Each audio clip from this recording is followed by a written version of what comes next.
This episode of Titanic Talkline contains brief discussions of suicides surrounding the fate of Lookout Frederick Fleet.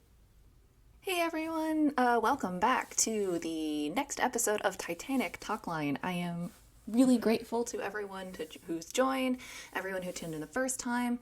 Thank you so much. Once again, I don't want to talk too much because I'm just really excited to get into the interview. So, let's just cut right to it. Here we go. Awesome!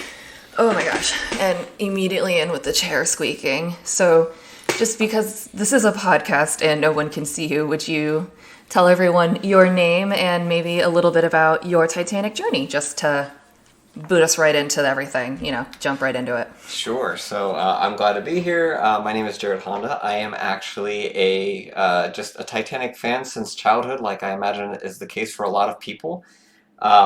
My first experience interacting with the Titanic is actually reading a Magic Treehouse book when I was 8 or 9 years old called Night on the Titanic. I think I remember that same book. I don't know if that was the first one that I read, but I definitely did end up reading that one. It's definitely like at the reading level where a lot of people are kind of introducing themselves to all kinds of different things, whether it's Egypt or the Titanic or some other historical event. I also loved ancient Egypt, so you're absolutely right. That's the rabbit hole that I think a lot of people use to get into history, if that's something they end up getting interested in. That does make sense. How old were you? Do you remember how old you were when you read that book? I must have been 8 or 9 years old at that point. But, better late than never. I'm sure if I would have read it sooner than that, I would have gone even more down the Titanic rabbit hole. But that was my first exposure to it. And, ever since then, it just created this lifelong, love for wanting to learn about not just the Titanic, but history in general. I actually ended up getting a degree in history as well as a degree in political science. Wow. But my history one was the fun one, was the one that I was really, really passionate about. Right. And I feel like the Titanic definitely had a big influence in putting me on that trajectory because, there's something in it for everybody. Whether you're 8 or 9 years old reading your first Magic Treehouse book, or you're somebody later on in life, there's something always being, more research that's coming out or more stories you can learn about. It's just something really wonderful. Right. And that's been my experience. You said you studied history. What was your focus? Was it American history around that time period, or did you end up studying something completely separately? It was actually just more general. My focus is really typically the 19th century to modern day, so more modern history. But there was a little bit of kind of religious history, more about like the Middle East. I also studied some things around a lot of the stuff around the Holy Land, just because there was a lot of emerging architectural evidence that was coming out, and so that was something that I was really interested in at the time. But a lot more of my focus is more modern, and that kind of lined up really appropriately with my political science background, which kind of coincided with the same time period. I think that it's really interesting to have come to a love of sort of studying the modern society via this sort of, as you said, rabbit hole to history, because as you said, there's something in the Titanic for everyone, and everyone comes to the ship in their own way. Mm-hmm. And, you mentioned the first time you saw it was a Magic Treehouse book. What's been your sort of, obviously you mentioned you studied more of modern. How'd that end up evolving for you, especially as you started studying more of just more stuff? Yeah. I think for me, one of the things that I really enjoyed growing up was actually building model ships, model planes, just things like that. And so for me, I definitely had I dove a little bit more into the technical aspect of things like the naval architecture, the building of the ship, the mechanics of how the sinking occurred, why it occurred that way. And then, of course, that kind of leads into a discussion about, the wreck itself and the condition of the wreck, how, why it's, the stern's totally blown up, but the bow of the ship is in relatively good shape, comparatively speaking. So I definitely appreciated that aspect. But like you said, I think that the human aspect is really compelling because the Titanic, I feel, is one of those disasters and one of those things you read about in history that you can't help but ask yourself, what would I have done if I was there that day? What class would I have been in? What, my background would have been? Can I identify with any particular passengers on that voyage that maybe their life experience resembles more of my own? Right. And, you can't help but kind of transplant yourself into history in that sense. And I feel like that's very it's very compelling and it makes it very personal in a way. Even though you may not have a direct connection to anybody on the Right. ship, you feel like you understand on some level what that must have felt like for somebody going through that. Right, because I'm about 99.99% sure that I have no personal connection to the ship outside of an interest in it. So, I can't say that it's, oh, I have a great something or other, or what was it Izuma said in the Emperor's New Groove? It's like my wife's cousin's brother, step-niece's great aunt or something. Like, Yeah. I don't have that, but it is the very human element because, like you said, you wonder what you would do in such a disaster where you have under 3 hours to literally make life or death decisions when, mere minutes before you could have been asleep or, very drunk in the smoking lounge. Yep. Not in a place to start making critical decisions. Yeah, and I feel like the disaster too, because it took almost 3 hours for the ship to sink, it's kind of this slow burn. It's not like, a plane's crashing that you only have, a minute or so to react. It's Right. not this, last minute, what are you going to do, gut instinct. It's very much people are having to kind of process it on some level before they decide to act. And I feel like that makes people feel a little more at ease, like, okay, what have my line of thinking been? Because it's Right. not just what I'm reacting, it's me That's actually true. thinking through it. It's not like, was it the Lusitania that was torpedo and went down in 18 minutes? Or you Yep. have absolutely, there is no time for thinking. The time for thinking is, well, it's about to be real cold down there. Like, that is the thought. Exactly. And I think I saw a thread in the subreddit a while ago that was like, okay, you were on the Titanic. How did you get out? And some people were just like, I don't know, head for the stern, hope for the best. But others had what I would consider to be tactical plans based on their class, based on whether they were married. But it's really interesting because people get so into it. I personally am a little too bleak about it. I'm like, well, I'm mixed race, which means I'd definitely be in third class. Yeah. But so I guess it's not as fun for me to speculate. No, I mean, I have the same thoughts too. I mean, because for example, my background is that I'm Hispanic and Asian. Like that's my mix, and so same thing. Like I definitely would not have been in first or second class, and I mean, it almost makes me think of like my great grandfather, my great grandmother, who were alive at the time, and I'm like, if they were traveling on the ship, like, yep, they probably would have been in third class. They probably would have been discriminated against. They wouldn't have been able to read the signs to get up to the boat deck. Yep. Like all kinds of factors, and I'm like, I would probably not have been able to fare that much better. There is a like 3 second clip in the Cameron film where they zoom in on an Indian family during the sinking, and you hear the wife saying "Yella yella, hurry hurry." I'm like, yeah, that's my grandparents and probably my dad because I think they had a kid with them. And I see that, and it's I only recently saw some of the deleted scenes out of the film. I've seen the film a couple of times, but yeah, it's those little moments where you're seeing the people, like especially like the third class Irish woman who she's telling her young kids like don't worry, they're gonna put the first and second class people on the bus and then they're gonna come get us. Like she knows what's gonna happen, but it's that like, oh my gosh, I'm gonna help all these people. Like why did any of them have to endure that? Especially because of circumstances like their background, their language, whatever, out of their control. It's very sad, but again, it's a way that people are able to connect with the disaster as a whole, I think.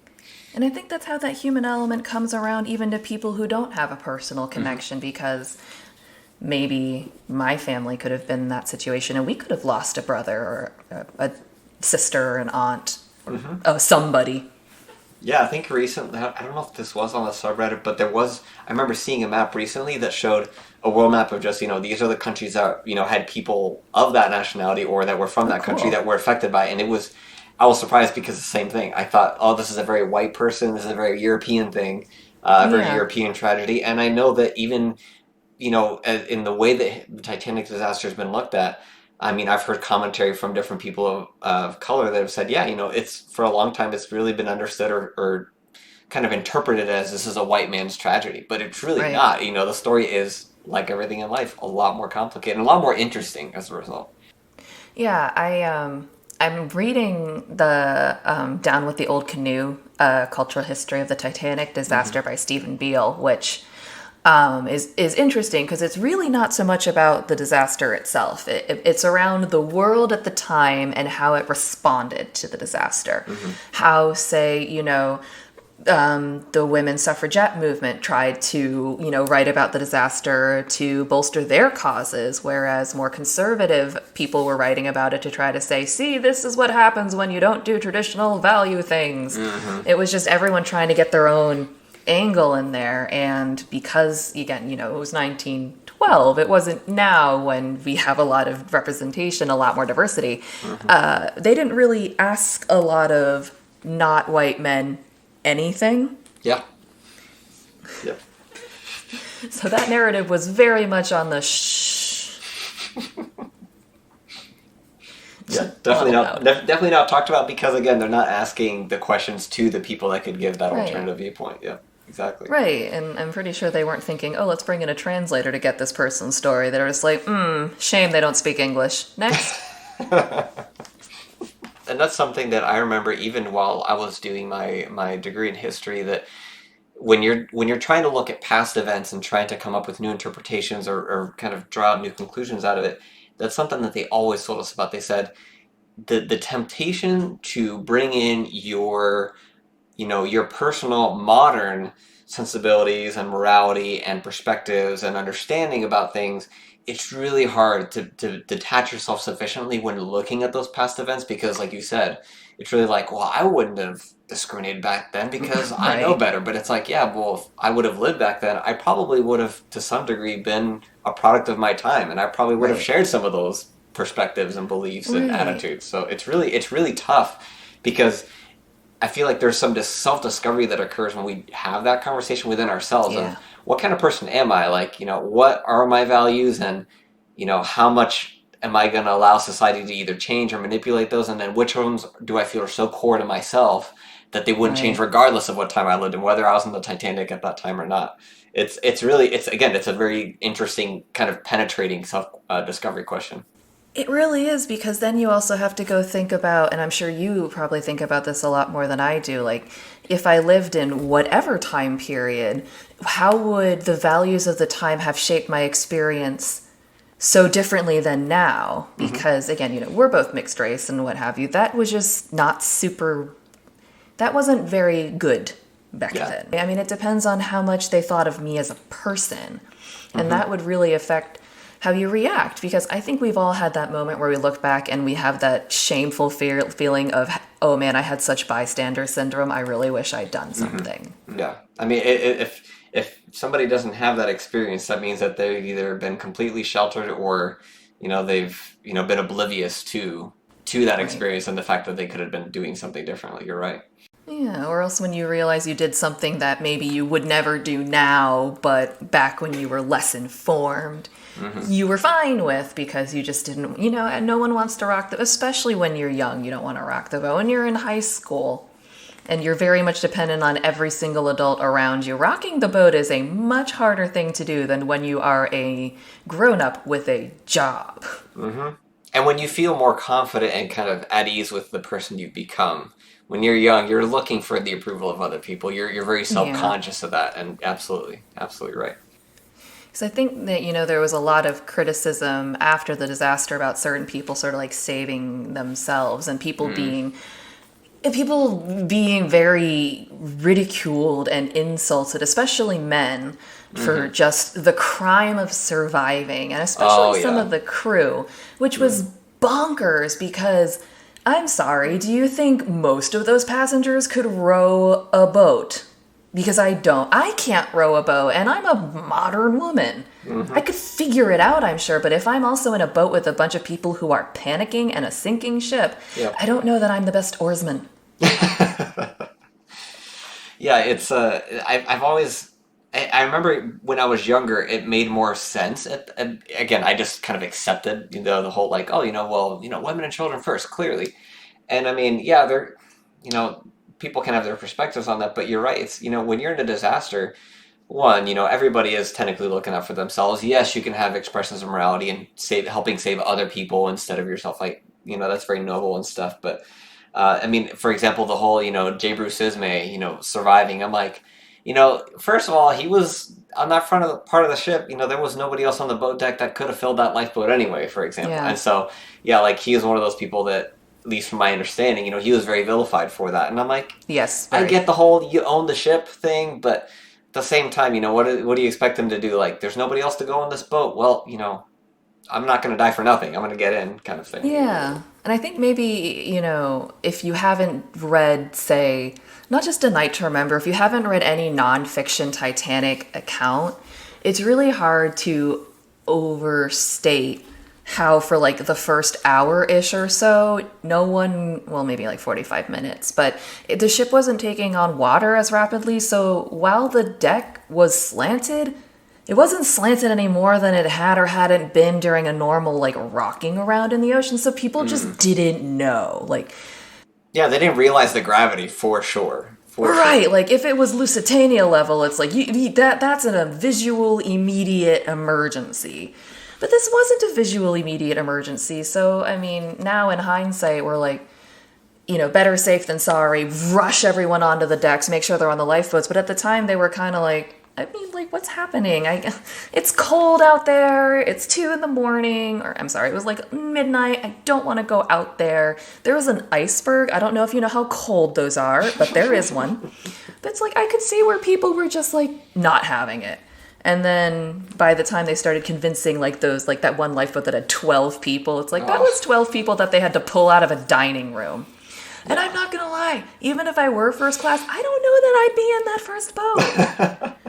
Well, I mean, and it's and the I mean, and you think about it, the alternative of I could stay on this warm ship that I know is humongous, it's solid, it doesn't feel like I'm in any danger. Like you said, the deck's not really listing. It's There's got no those slant. watertight doors. Exactly. Like I feel like I'm in a safe place. Why would I go into the cold, frigid night, on this rinky little boat that is going to probably, founder if I put too many people in it? Like, wow, like it just feels like such a weird choice for anybody to willingly Yeah. want to make, especially like you said early on during the sinking.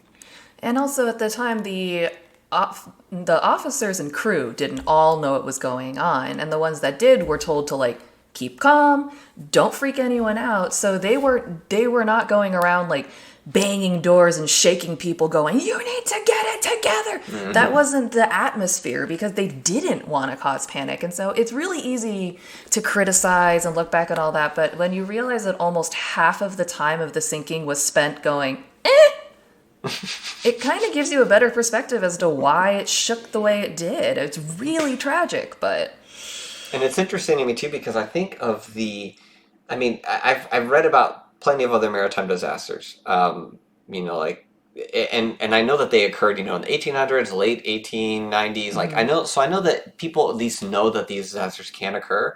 But I almost one question that I've always had, which I don't know that there's necessarily a good answer for, but I think is there, what was this is turning out like the Titanic during that time period, because we look back at the Titanic as that kind of, magnitude of a disaster. yeah.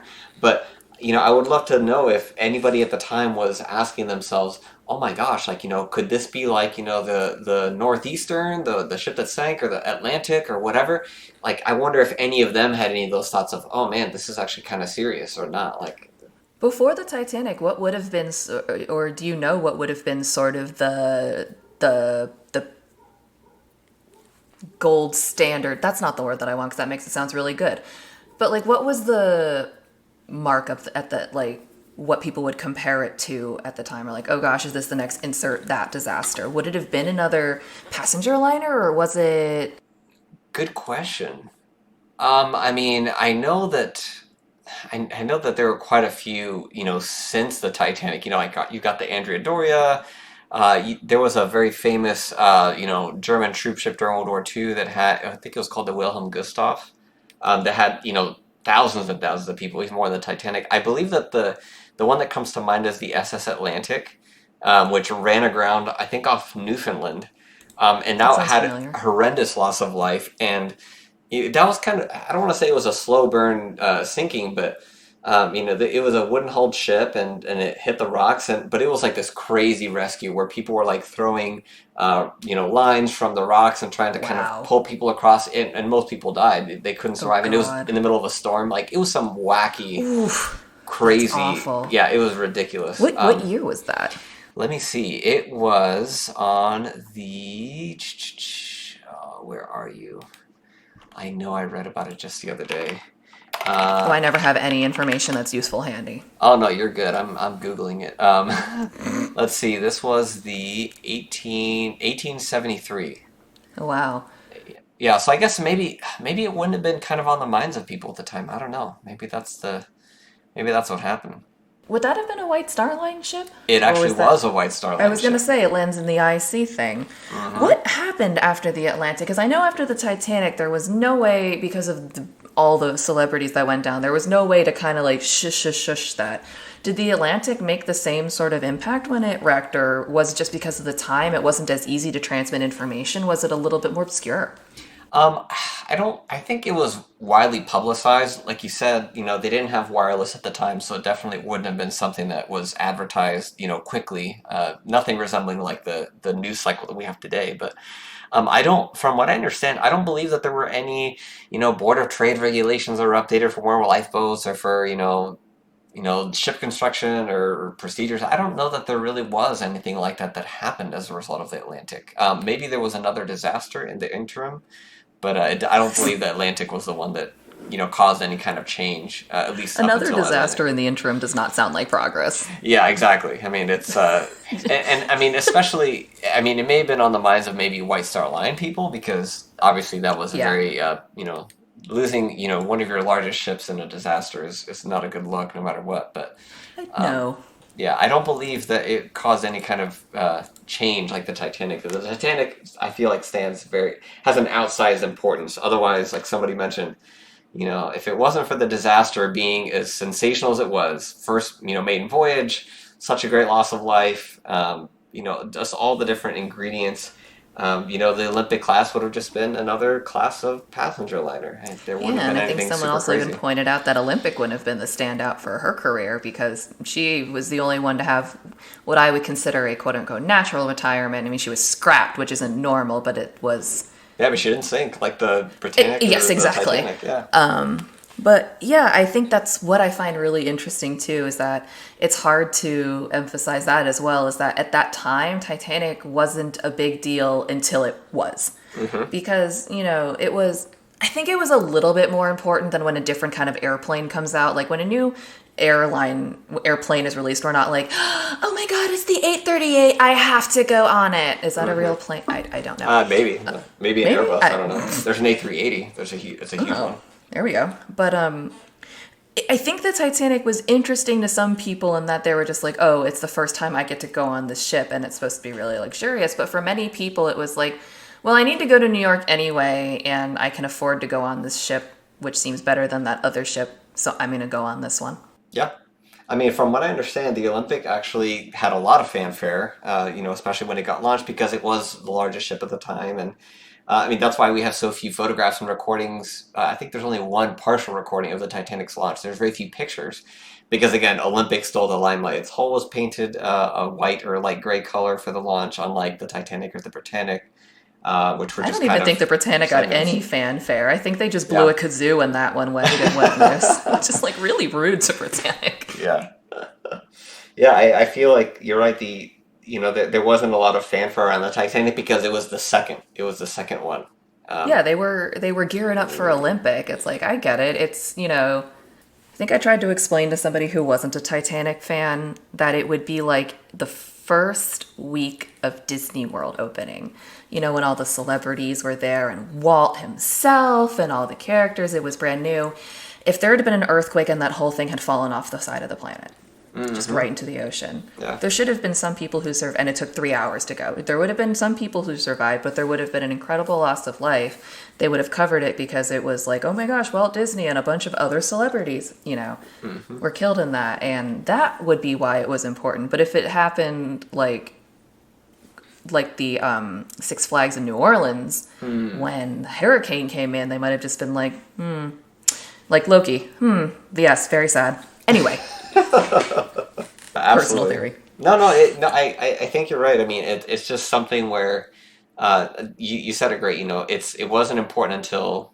Sorry, how did you phrase it? You said. I think I said it wasn't important until it was. Yes, exactly. Yeah, it's just the Titanic was not opening night, and And I mean, I know that there was a coal strike that was going on at the time, and so a lot of people were rebooked onto Titanic that may not have necessarily booked originally onto it, because they moved a lot of the coal from the other ships onto the Titanic and such. I mean, it's yeah, for a lot of people, that wasn't their intention to get on there. I was reading that the first class ticket on the Titanic would have cost something like 70,000 US dollars today, something crazy.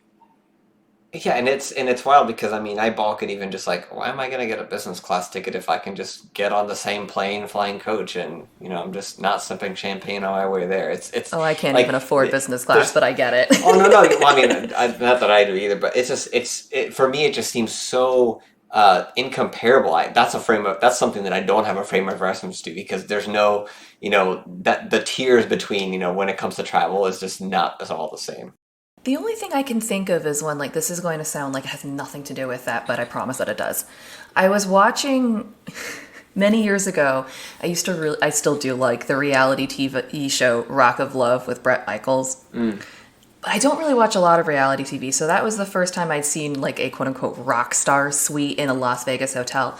And I remember looking it up just because I was curious because it's, 2 floors, how many bedrooms, it has a bloody bowling alley in it. I was like, this is not for normal people. So I looked it up and it was something like, I don't know, depending on or off season, anywhere between like 7 and 20 grand a night.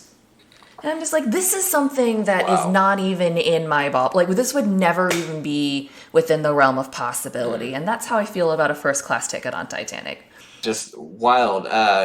Just the discrepancy between the different experiences that people had on the ship is just nuts. I watched there's an interesting YouTube channel. What was it called? I think it was something about food history or dining through history or something. And during the month of April, the host he actually was recreating some of the meals that were served on Titanic, and some of them were just super fancy. I mean, they had all kinds of different spirits. The first class meal had 11 courses. Um, I mean, but I mean, it was interesting because even the third class saloon, what they would serve is just this mutton soup. He said, a lot of these ingredients, like this is actually very, very good, and especially like for today's standards, not even counting how nice it would have been for somebody back then, in a third class accommodation. So it's just it's wild for me to think about not just the wild discrepancy between classes, but also how the Titanic really was meant to be the last word in luxury, and it shows for even just like they said, second class was comparable to what first class would have been on other ships. Um, and I mean, for some of these people, this may have actually been their first or perhaps even only opportunity that they ever had that kind of treatment. Yeah. As well, especially if you're from, a non-European country or Eastern European country, or, just it's so wild. Like you said, these people are the ones that are always having to do the serving for the people that are much richer than them, and for them to have that experience and for it to be so different.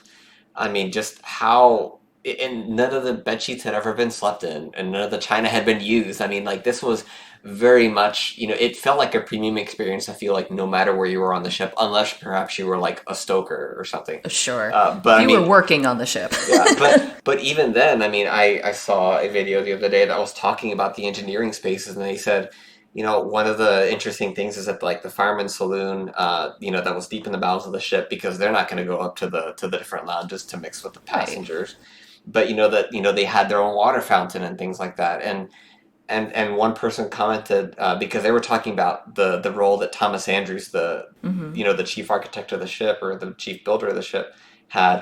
And they said, this may have been a small mercy given, to that may have been pushed on by somebody like Andrews because Yeah. that's not a thing that you would normally see, as a consideration for these people that are typically in the underbelly of the vessel. And I think it's equally sad too when you think about the fact that the White Star Line made most of its money off, third class passengers and then second class passengers. First class passengers, because when I first heard that, I thought that was ridiculous, just considering the price tag. Yeah, yeah. But then you think about all the luxuries they had. And again, 11 courses. How many ingredients go into that dish? And how many different cocktails there were? And how many different pastry chefs? And this kind of person and that kind of a person. And there was someone whose job it was to full-time care for the ice cream. How much money goes into building it and then running it in that uber luxurious, hyper attentive way. Yeah, I think you're right that it definitely was not their moneymaker. I mean, like you said, they have. I mean, E.J. Smith was considered, a favorite, captain that a lot of rich people love to go, on the The ships when he millionaire's was on it. Yeah, captain. exactly. Yeah, exactly. That was the right term. And just that idea that reputational word of mouth, that was, worth its weight in gold for White Star Line, especially because they weren't chasing the blue ribbon. They weren't trying to compete, with Cunard directly in terms of speed. They were trying to instead, cater to the luxury demographic a Yeah, lot they were more. carving their own niche.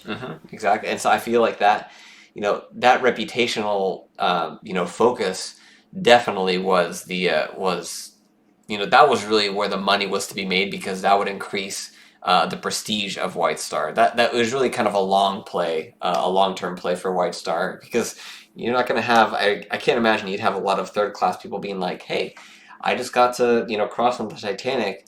Hey, when you come over, you need to make sure you book on this ship or book with White Star." I mean, maybe they did talk to their family members, but if they're traveling with a lot of their family as it is to have that new start, they're not going to be making repeated Right. crossings like the first class or second class. This reminds me a bit of the Fire Festival in a way. I don't know if you watched that. I don't know if you watched Oh the yeah. documentary. I haven't seen it, but I've Oh watched my enough gosh. pieces and I've read enough about it to be like, yeah, that was basically a land version of the Titanic. Oh my Yeah, it gosh. was like maybe not the scandal exactly, but they used celebrity to hype it up and they were talking about how luxurious it was and private villas and cabanas and pools and this and that. It was very hyping up the luxury to get people in. And again, there wasn't just super rich people going. There were people going who were draining their savings because it was supposed to be the experience of a lifetime. And I Yep. mean, this isn't comparable to Titanic and people who are like, I have to leave behind my homeland and I'm about to die in an ocean. No one died at Firefest, I don't think. Yeah, I don't But believe anybody did, but no, but it reminds me of how powerful celebrity is, how powerful that illusion of prestige is, because people were draining their savings account not just to go, but to buy the private cabanas and these villas because they wanted to live like celebrities and models for a weekend and have that bottle pop in time. That was what they were sold, and it's what really hooked them in.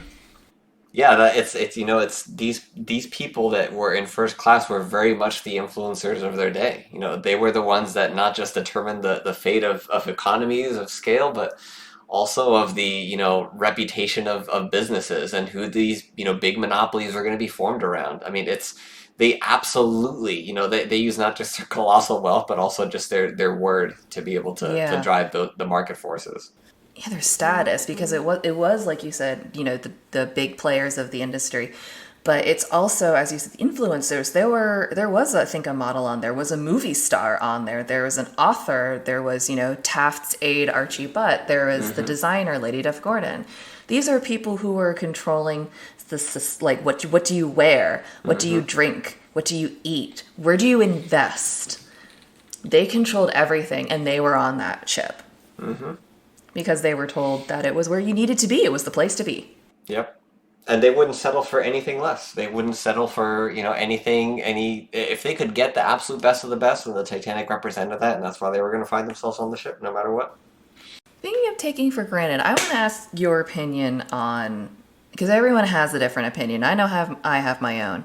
What is your opinion on the wreck today and what we should be doing with it? Ooh, good question. I mean, although I've read about, for example, Dr. Ballard's, let's paint the ship in anti-fouling paint and keep it preserved and all this stuff. I mean, there's a lot of I really didn't interesting know that was a ideas. thing that was suggest. Is that even? I'm gonna be quiet. I don't even. That sounds insane. Oh What? no, go for it, go for it. That? How do you paint underwater? So it's possible because for especially for a lot of really large ships like those super tankers and the cargo carriers, you can't exactly dry dock those ships to be able to scrape off the barnacles and the marine growth and then put new There'd be anti-fouling paint. nothing left. Exactly. You first, there's a lot of times not a dry dock available of sufficient size to do it, but also it's just a dry dock time is very expensive, so they try to make ships come in and out as fast as they could. There is machinery that allows you to be able to paint while it's still underwater. The formula of the paint allows you to do that.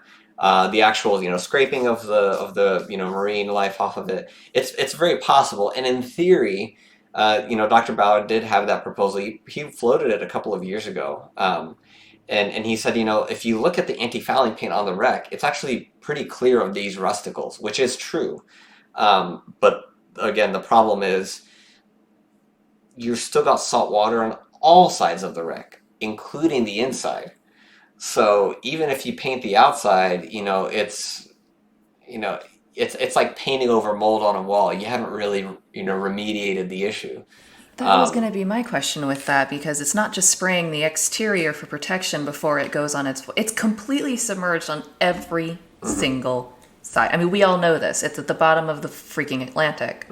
You'd have to essentially do the equivalent of dipping it in epoxy with this paint. Correct. Yeah. I mean, one thing that I see, one other supporting idea that kind of corroborates his theory is that, which I'm not necessarily agreeing with, is that if you look at the two sides of the ship, I think it was back in 2012, they did a photographic survey of the wreck on both sides so you could see it in detail. And the starboard side actually has a lot more rusticles and a lot more deterioration than the port side. And if you actually look at the port side, you can actually still see the difference between the white paint and the black paint and the red anti-fouling paint. You can't really see it quite as well on the starboard side. And the reason for that is because the currents that blow over the wreck, they actually come from the starboard side. So you've got a lot more water friction, a lot more stuff in the water that's blowing across. And so if you look, for example, at the starboard boat deck, it's collapsed a lot more on the starboard side, but on the port side, it's actually still upright. And it's because the currents and that, the forces of the fluid on the wreck. So there is something to be said for that some parts of the wreck are not in as bad of shape, and he suggested that the penetration of water into the deck, inside of the decks of the ship, it's really not as much. There's not a lot of circulation going on there as it is, in the parts that are more open, like maybe the promenade deck, or, the boat deck, or, the forecastle. Sure. So he floated this idea. I don't know that it's really feasible. His idea is that he wants to preserve the deck or the ship for as long as possible, but I feel like there's something to be said for also leaving the wreck as it is, because it's eroding over time. And yes, of course we would love to see future generations appreciating the Titanic in preserved form, but all things come to an end, and it just puts an onus on people that are interested in history and that want to carry these stories forward, to keep writing about them and studying them, to appreciate what we have, but then also to keep talking about it even after it's gone, because all the survivors are now gone. They've now all been dead for a couple of years, but that doesn't mean we still can't talk about them. We still can't, talk to their descendants. We can't talk to, we can't see the artifacts that represent, that point in time. So, and I mean, I agree with that's kind of how I feel about things. Like, on the one hand, would I personally love to be able to dive down to Titanic? Yes. Can I afford it? No. And I feel like one of the things that happened wasn't it a Russian company that is doing dives down? I think I saw somewhere that part of the problem is that they're landing on the bow.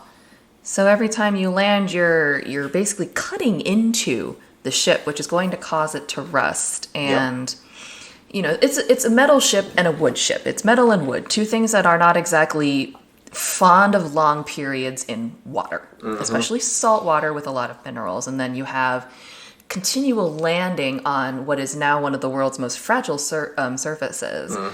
And on the one hand, it's like you want people to keep going. You want to get pictures as you get new technology. You want to get video. You want to get this. You want to get that.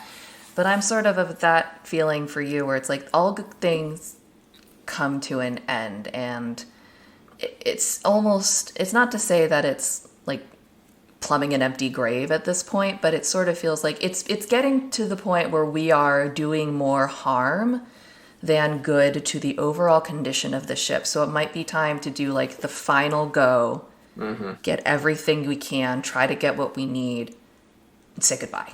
Yeah. I mean, I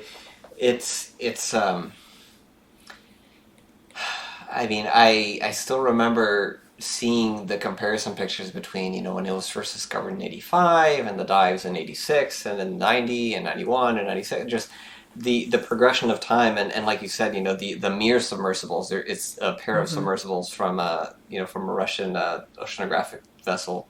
Yeah, that they landed on the landing next to the captain's quarters, and now that whole area has now collapsed. They landed. Yep. Didn't On they land on top of the captain's quarters? Yeah, they did. Point? They did, and that like, whole wall has collapsed. Yeah, and then I'm sorry. What the fuck entitled?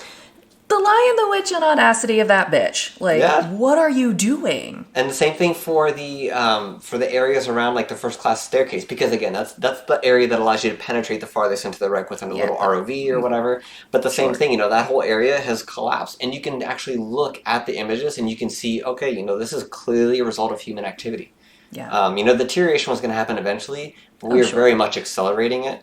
And look, don't touch. It's that kind of idea. That's what I advocate for, because at the end of the day, it is a grave for thousands of people, and it represents something for millions of other people, and we're robbing ourselves of that opportunity to look at it and study it further because we can't avoid the temptation to touch. I mean, I think maybe it's an innate human thing that we have to we have to have a tactile connection in order to be able to connect with history, which it's true, but we also sometimes have to kind of resist that urge. And it was something like that Titanic, it gives us an example of what happens when we don't resist that urge. When we don't.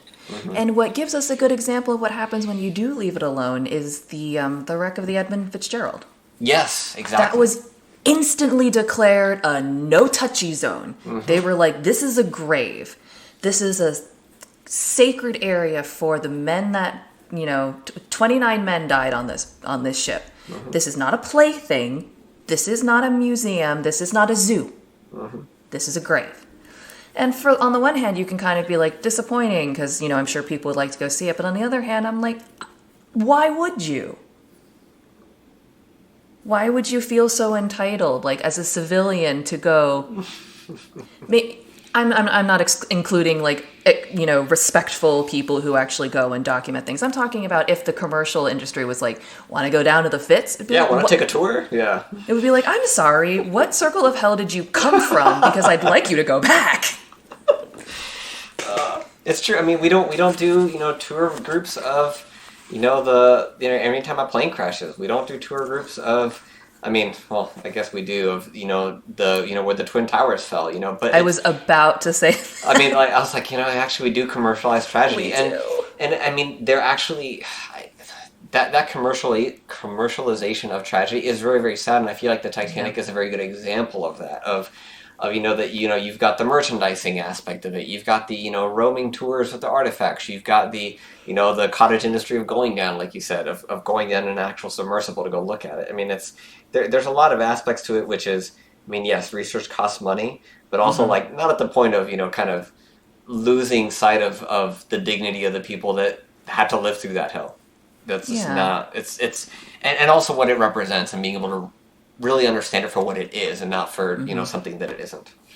And I feel as though if they had gone, if we were able and capable of going to look but not touch, like if those submersibles went down and they rotated the ship, or just went directly down into that great cavern of the Great Staircase and went safely where you could go so that you don't bump something, and if you do bump something, it's a oh shit, oh shit, oh shit, oh shit, oh shit, oh shit. Yeah. Yeah. Maybe that could have been feasible if we were capable of looking without touching.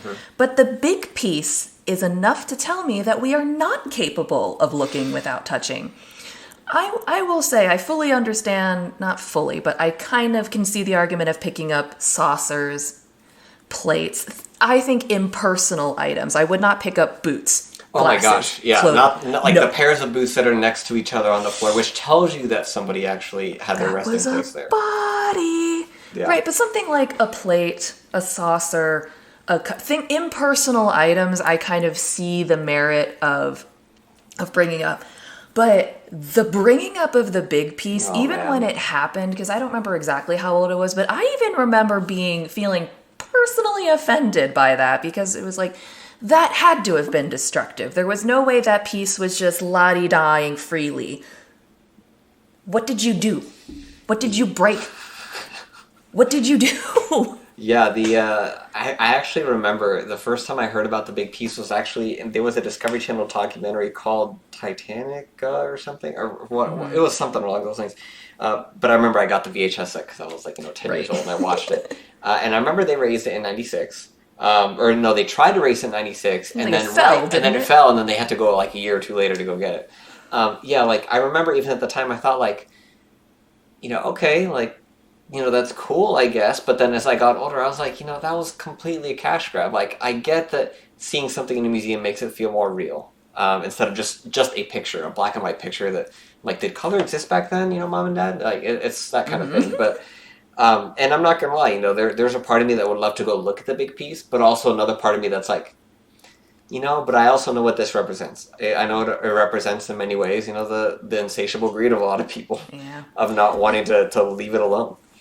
I will say I'm going to Vegas in October, and I do plan on going to the Luxor exhibit. Good. But I think the Luxor exhibit, in my opinion, is the most controversial of them. Because I went to the museum in Pigeon Forge, and all the artifacts there seem to be, donated or sourced mostly ethically. Yeah. I mean, I'm not going to say that everything was probably gotten ethically. I'm pretty sure there's a few things in there where it's like, we'd rather not reveal the history of this thing.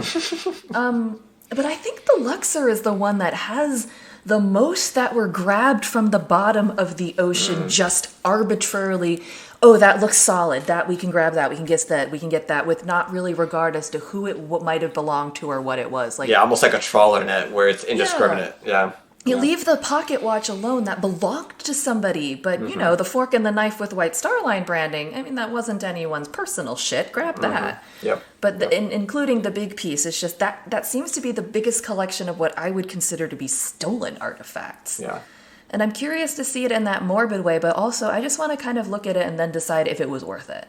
Yeah. And that's a fair point because it's really hard to be able to come up with that judgment until you've had an opportunity to have that experience personally with it to say, okay, was it worth it for me? Do I feel like I got what this effort and what this, in some ways robbery represents? Do I feel like it was worth it for me?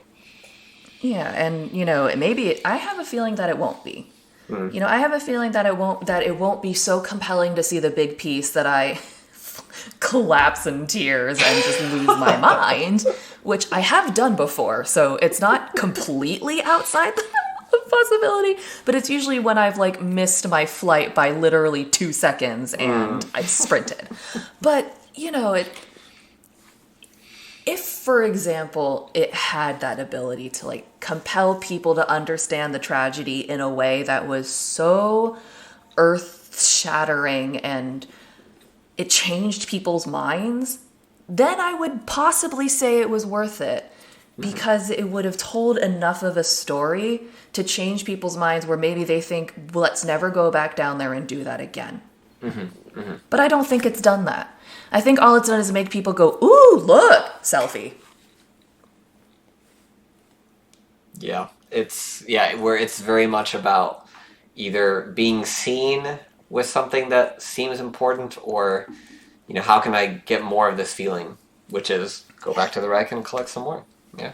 Yeah, and when we went to the museum in Pigeon Forge, I definitely had my mom take my picture on the replica of the Grand Staircase, but it was a replica of the Grand Staircase. I wasn't standing on anyone's last minutes here. Yeah, exactly. Yeah, it's very you're not dancing on anybody's grave at that point. No, it was fake. I got a picture outside of it, which is like a massive scale model of half of the Titanic hitting the iceberg. It's like, this isn't the real bow. We didn't drag it up from the ocean, and I'm not doing a little cute pose in front of where, how many thousands of people died? This is fake stuff. Yeah. This is specifically to play pretend. Yeah, I mean, it's comparable to the pictures that I've seen. If they did something like that, then, or, I mean, God forbid, if we had the Clive Cussler Raise the Titanic scenario actually happen where the ship actually was brought back. I don't know if you've ever watched that film. I haven't, but I hear it's riot.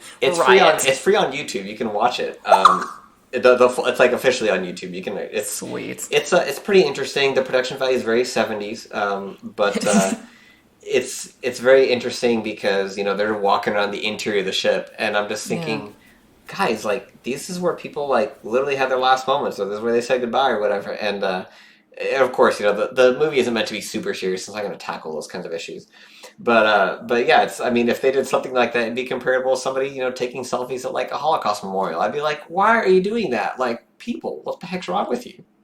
Again, that's for me. That's what a lot of history is. It's understanding not just the meaning in events, but also connecting the physical location of where those events occurred. Because again, I can't conceptualize that 500 years ago somebody died at this particular place. I wasn't there. It may have looked totally different. But I know that because of that person and what they did, or because of the kind of person they were, or because of the significance of this event, it's something worth remembering and learning from. And the Titanic wreck is an example of that. This is why ships are so safe nowadays. It's because these people unfortunately had to pay that price in blood because of that. And the least that we can do is say, that requires some dignity on our part and some self-restraint on our part to learn the lesson, but to learn the appropriate lesson. Yeah, and I think so far the only lesson that we've learned is that we're really attempting to satiate our curiosity. And there's nothing wrong with curiosity. As Steve said, we have a lot to learn, not just from that disaster, but many other maritime disasters even though we don't do ocean travel in the same way that we used to. Even though, it's people, when they move to other countries, you don't usually take a ship. You send your belongings and you take a plane.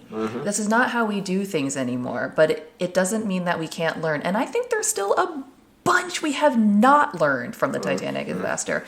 First and foremost, what we were just talking about, which is leave it the hell alone. That's the first lesson we should learn. But some of the other lessons that we needed to learn, we really just didn't.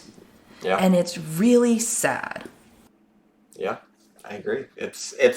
There's a lot to be gained from being able to look at the Titanic, not just at the events, but also, like you said, the wreck, about the artifact, like looking at them and drawing those conclusions instead of the end goal being the recovery of an artifact or to create a museum exhibit that now we can make money off of. I mean, that's one regard, because like I said, I've always really been interested in the naval architecture, the actual shipbuilding aspect of it, but naval military history is something I've also, taken a big interest in. And, war graves for naval military ships are treated very differently. You don't collect any artifacts from those at all. I don't imagine you would. Because, again, those are rightly considered to be war graves. And so maybe it's just because there's more legal protection around them.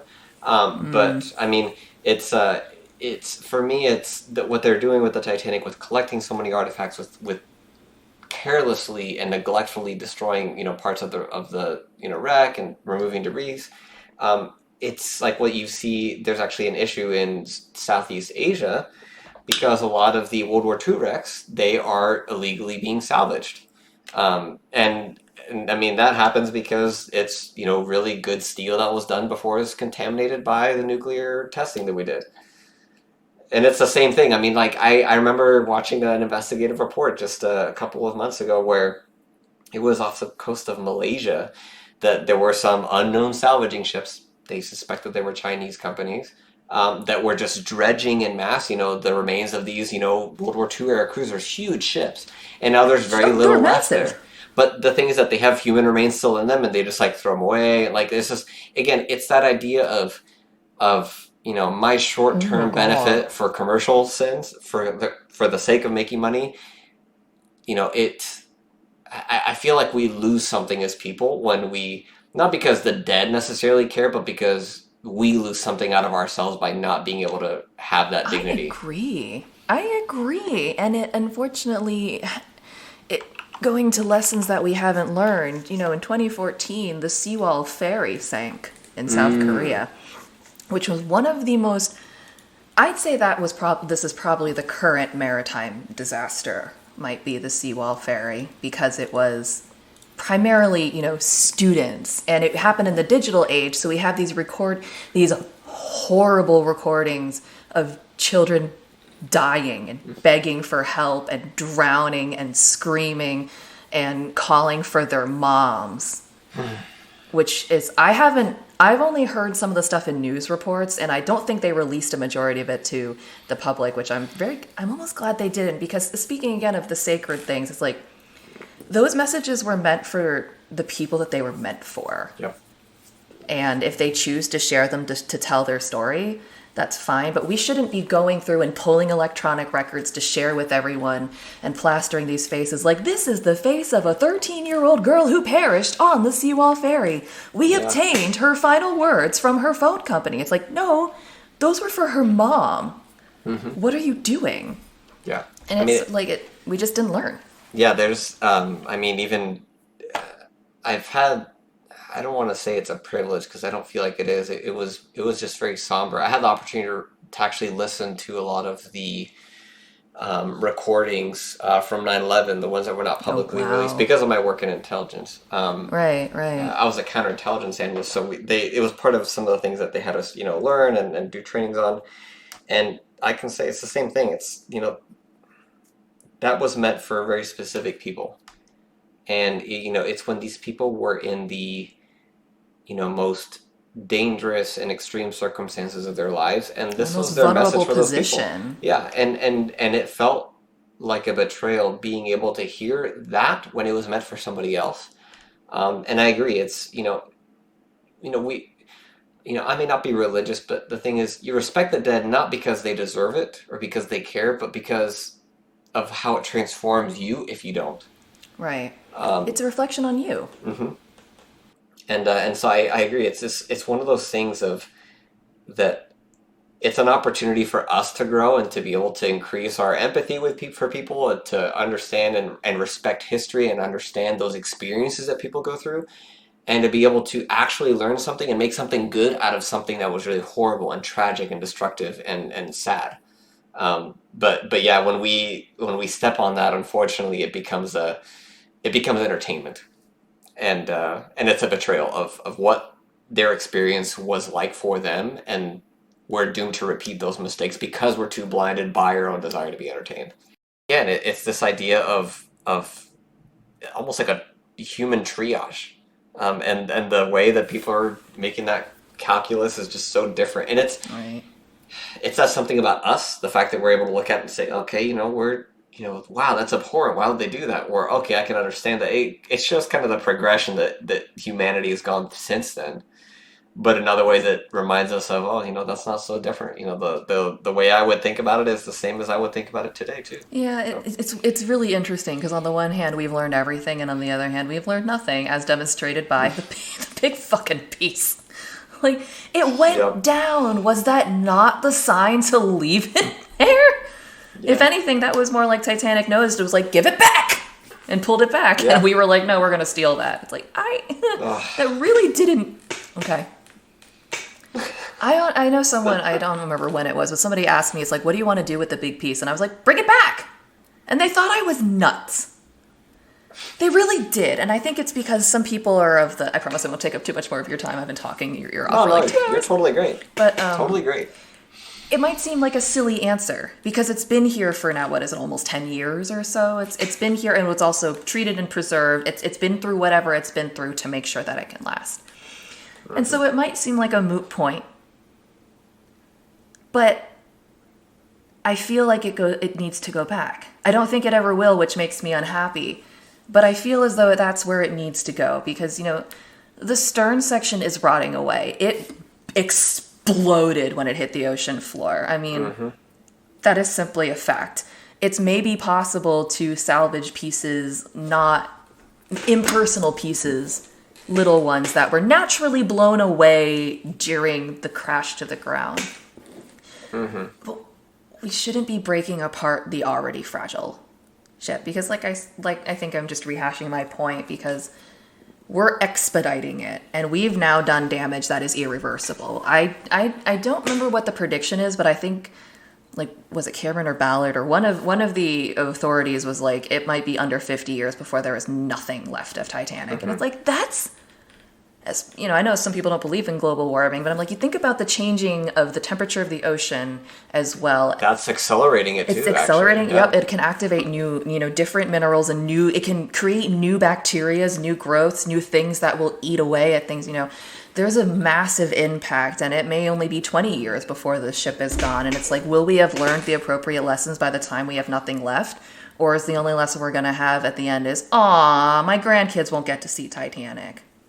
Yeah, it's you're right. The it was human choices that caused it to end up on the ocean floor and to be in the condition that it is. And in many ways, the big piece, it wasn't meant to survive. No. It wasn't meant to endure away from the rest of the ship. No. And by, raising it and then other pieces of the ship, it's like you said, we're not really learning what we're supposed to be learning. We're supposed to have learned, whoa, those decisions that we made led to this. Yeah. And it's almost like by taking that piece back and reclaiming it from the ocean, from essentially that grave site, we're unlearning or robbing ourselves of the opportunity to learn the full lesson of what the Titanic disaster represents. And yes, is it nice to have a tangible reminder, but maybe sometimes you do the harder right instead of the easier wrong. You do the I need to leave it there and I've got to have that self-restraint because it represents something bigger than my own ambition. Yeah, and it reminds me a lot of, you go to monuments or when I was 9 years old, we went to Israel and there's a lot of, what is the word? Mosaics. There we go. There's a lot of mosaics and ruins, which are, of course, individual tiles. So towards the end of many of these mosaics, there's loose tiles because they're hundreds and thousands of years old. There's signs everywhere saying, do not take the tiles. And inevitably, you would always see at least one person grab one. And the excuse is always the same. It's just one. Yeah, I don't understand it. It's like, what makes you special? Right. What makes you uniquely qualified or deserving of taking this for yourself? Right. What's the story that you're going to tell your family members or your kids or whatever? Like, hey, this is the only one in the world. Like, I stole it for you. Like, that kid's going to look at you like you're crazy. Like, yeah. So you committed theft on my behalf because you care about me? Like, that doesn't exactly jive super well. It doesn't paint you in a nice light. And again, it gives license to other people to feel, well, I'm entitled to it too because I'm just like them. Yeah, and I think it's one thing that I see sometimes happening now where you see stories like historic jingle dress returned to, native tribe from museum. And you're getting these slow stories of things that were stolen beginning to make their way back. Now, it's not everything and it's not everyone, but it's just that people are very slowly beginning to realize that the artifacts that we've taken and the souvenirs that history has claimed were not ours to have. Mm-hmm. And I can only hope that maybe we start learning that, especially with things like maritime wrecks, because the ocean is not kind to anything underneath it for long. And if you want anything to endure for any period of time, you just have to leave it alone. Mm-hmm. Yep, agreed, 100%. It's, I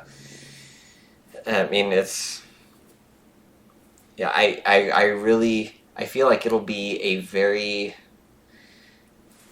I feel like we're only going to progress as a species, as humanity, if we're able to resist these impulses, these less well thought out desires to constantly, like you said, touch and manipulate mm-hmm. and take and essentially take and break history in a way that makes it feel more real to us. Like, history can be history and it needs to potentially be kept in history.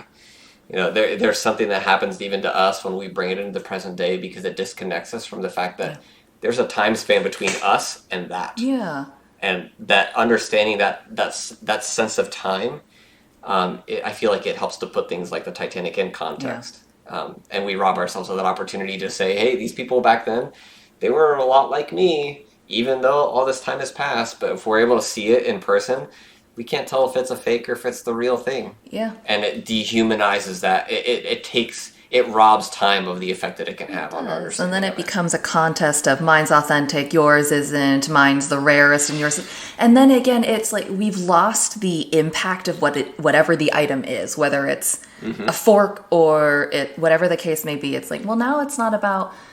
You've lost the story. It's not about what it represents anymore. It's what it's worth. And I think, to me, that's kind of what's happening with a lot of it. It's become not is it what can it teach me? It's become what is it worth? And as long as we view everything in the lens of what is it worth, we're going to continue, picking apart the Titanic, the Olympic, Britannic. We're going to continue to raid all of these things. They're going to try to illegally salvage those World War II ships. And I'm betting you there's been at least one illegal dive to the Fitz. I can't prove it, but I'm betting you some ass has tried at least. Oh, no doubt. The fact that everybody knows where it is, it's the temptation is too strong for everybody to have resisted. Exactly, and it's just like, I really wonder if, if you could ask the spirit of any one of those victims, I could be like, hey, Murdoch, what do you think we should do with the Titanic? I am reasonably sure that man would say, could you guys just leave it alone?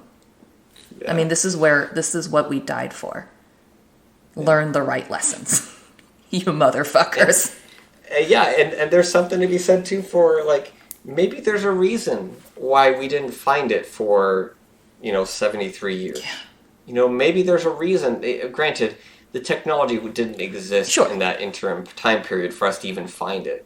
But again, from the first theories of we're going to go down and we're going to raise it like we do a normal shipwreck too. We're going to fill it with ping pong balls to, fill it with I forgot about some of the more bananas prospects. Yeah, just like some of these wacky ideas, or what is it? Using more liquid nitrogen than exists in the entire planet to encase it into an ice block and make it float to the surface. I feel like I remember that one too. I think there was a proposal for helium at one point in time, or am I making that up? I think you're right. Another non-renewable gas.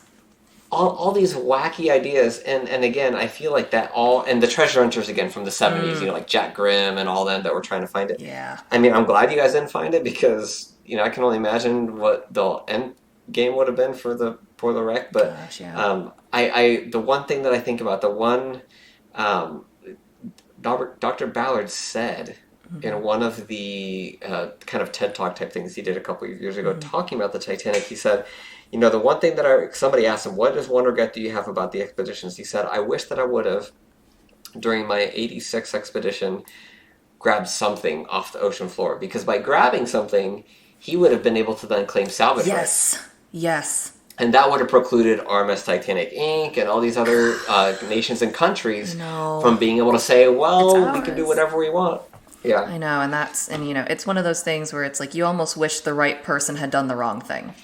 Because the reason he didn't was because he was being respectful. Exactly. And bad people, unfortunately, will end up taking advantage of that for the ends that end up hurting us all. Yeah, that's why I think about that. I'm like, that's the one thing that I think I would change about all of this. But yeah, I think same. Just make it so that the right person did. I mean, now we know it to be the right move. But, you wish he'd had the foresight to be like, oh, shoot, if I don't pick this up, then some asshole's going to come down here and do it, and we're going to lose her forever. But you're right. Yeah. If someone like Ballard had been, he would have probably put a lot more, he probably would have really done the look but don't touch thing. If he allowed people down there at all, it would have been like, if you touch this shit, you are in, I was going to say hot water, but that's a little bit of a pun. But it's like, how much trouble would you be in if you had actually, if he had been in charge? Well, he definitely wouldn't have gotten in trouble because the wreck didn't get UNESCO status until, the late 90s, early 2000s? Like that. I mean, yeah, so, it definitely wouldn't, there have been the competing claims, from Britain and the U.S. because of jurisdiction and whatever, but, international waters, and, I kind of wish he had done it, but I feel like he would have kept to the, look, don't touch, because that's what he's advocated, but... Right. I feel would have done it because of his description of when he first found the wreck in '85, when they found the boiler and all this other stuff, and that it happened almost at the same time that the ship sank. Yeah. And at first they were cheering, and then somebody said, "Hey, look what time it is," and they realized it, and then he said, there was just this somber feeling. Yeah. Because we were celebrating because we were excited. But, we quickly kind of got gut checked because we realized, hey, this is a great... Yeah. And that they knew that essentially immediately from finding it, which, gives me a lot of hope that, whether it's, Dr. Ballard or other people that he's potentially inspired, that others will also look at other, wreck sites and say, this is something worth protecting, and, that there's more to be gained by leaving it and observing than from taking and manipulating it for commercial means. I agree. So. Gordon Lightfoot was able to create that song about the Edmund Fitzgerald, and that helped teach the legacy. I learned about the ship through that song. I learned that 29 men died on that ship. It was educational, and I didn't need to go down there and stare at it. I still don't need to go down there and stare at it, because it's not my business. It just isn't. And I feel as that even though I love Titanic so much, I think part of me thinks it's not my business to go. Even if I had the money or the ability, I kind of wonder, like, I'm not an explorer.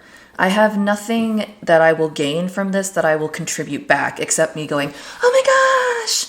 And look what I did. I know, exactly. And it's like, I don't think that doesn't entitle me to disturb someone's peace in that way.